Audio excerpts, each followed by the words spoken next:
What's up guys, Houndish here, and today we have some Destiny 2 news coming in the form of This Week at Bungie. They talk about future content for the game and some of the stuff we can expect to see, some of the stuff they're actually working on right now to improve Destiny 2, which is pretty good stuff, and they also give us a patch note kind of preview. There will be a patch dropping next week with a bunch of pretty cool changes, especially for the Crucible, so I'm going to break down that stuff in this video. So of course they start by talking about the PC launch. There is a kind of known issues section for the PC launch, so if you're having any issues with the PC in particular, then you can check out this article. But moving on, they talk about looking ahead at future content. So they talk about the TwitchCon stream they did, talking about Season 2, and they show some of the previews of the gear that we saw in that live stream. But up next, they say game director Christopher Barrett is also working on making Destiny 2 a game that will challenge and reward you in new ways. You may have heard from him in the past. He introduced new ways to play in House of Wolves and Rise of Iron. He's an engaged player,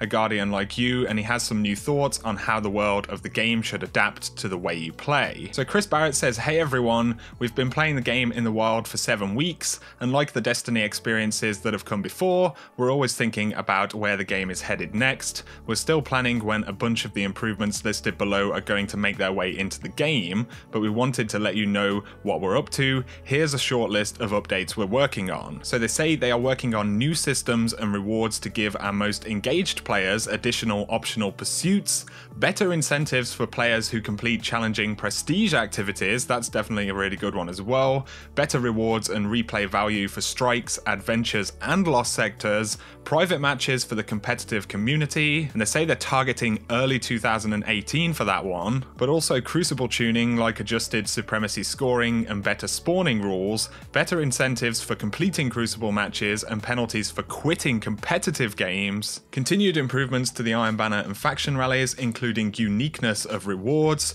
changes to make the mod economy more interesting and impactful, ongoing improvements to exotics, including adjustments to reduce instances of duplication, new ways to spend surplus currency and materials, and they're looking at legendary shards in particular, and an emote interface that allows players to equip salty, spicy ramen, 6-shooter, and flip out emotes all at the same time. So all of this stuff obviously sounds really good. It's interesting that they say it's stuff they're working on. They don't have dates yet, but this is actually what they're looking at right now at this point in time. We've heard previously that, expansions have already been worked on for quite some time, the base content, the locations, the story, and perhaps some of the gear and stuff. And that's actually a really good thing because this means they can focus on the systems and the rewards and all of the important stuff that keep people playing the game over time. And I think the fact that they specifically say they're targeting early 2018 for private matches actually may indicate that a lot of this other stuff they're talking about will be changing before that time. Of course, we have the DLC in December and we've got a bunch of live streams in November,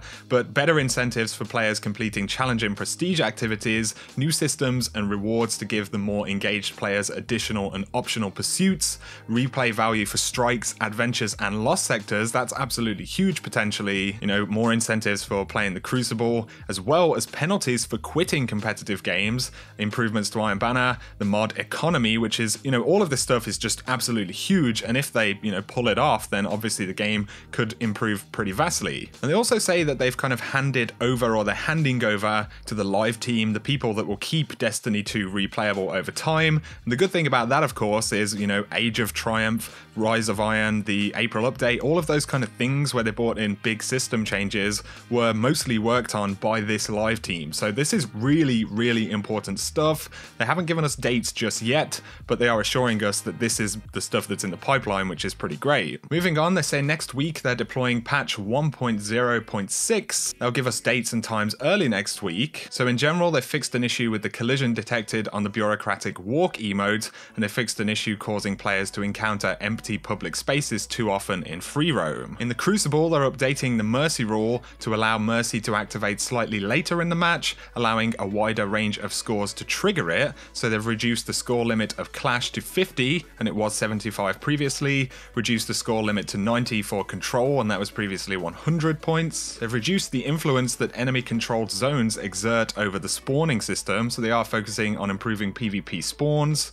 And in Survival, they've reduced the round time limit to 2 minutes from 3 minutes, as well as reducing the life count to 6 down from 8. For Supremacy, they've increased the score to win to 70 up from 50, and we now grant 1 point for defeating an enemy guardian, as well as the point that you actually get if you get the crest. They've adjusted the influence that enemy crests have on the spawning system as well. So in terms of, general basic quality of life stuff for PvP, we're getting those changes next week. I'm definitely pleased to hear about it. No major kind of sandbox tuning just yet, although they did touch on that a little bit, when they spoke about the DLC coming up. But I'm certainly happy to see that they are focusing on this stuff in the Crucible. As I mentioned before, they do have some information about PC issues. They've got the movie of the week and everything like that, so you can check that out. I will link it in the description below. And although we don't have any dates set in stone for these kind of updates and changes, it's good that we're hearing about them now, and we're very likely to see a whole bunch of them at the very latest by the December DLC. And of course, they will go on supporting the game beyond that as well, which is always good. So let me know your thoughts in the comment section, guys. Does this stuff sound promising to you? It certainly does to me. If you have enjoyed this quick update though, a like is appreciated below, and if you're new to the channel, be sure to hit subscribe to see a lot more Destiny 2 content. But for now, have an awesome day.